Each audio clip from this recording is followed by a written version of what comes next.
Nuk do doja, apo më spaku do doja që të drejtohem sot dhe të replikoj kundrejt një fjalimi të një zonje, sepse i gëzohem çdo fjalimi të cilës do qoftë zonje. Megjithatë, më duhet të shpreh atë që respektin për femrën në përgjithësi, për zonjat e zonjushet, duhet me konceptu shumë më ndryshe se sa nga kjo që paraqitet këtu. Ja, për shembull, meqense u thirr edhe zonja në fjalë paraprake që e kishte fjalën u thirr në program, unë i sugjeroj të lexoj pak më mirë faqen 32 të këtij programi, ku flitet për barazi të plot në mes meshkujve dhe femrave. Dhe pikrisht ky program demantohet nga vetë lista e ministrave të cilët janë të paraqitur apo janë të nominuar për të zënë vendet e ministrave të kësaj qeverie. Nga 19 ministra, vetëm 4 janë të gjinisë femrore. Dhe nga gjithë të nominuarit ministra shqiptar për vendet e ministrave, as edhe një vetme femër.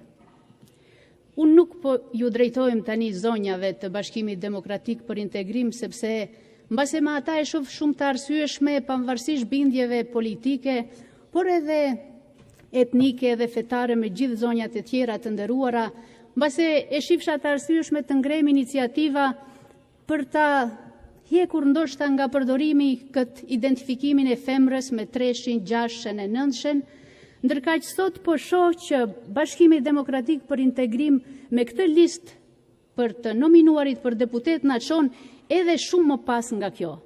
As 3-shi dhe as 6-sha nuk janë një femër. E pra, të nderuar zotëri të Bashkimit Demokratik për Integrim, në qoftë se ju nuk doni që t'i konsultoni të dhënat që femrat në botë kanë arritur rezultate të larta dhe ju duken të largta ato, atëherë e jani këtu më afër.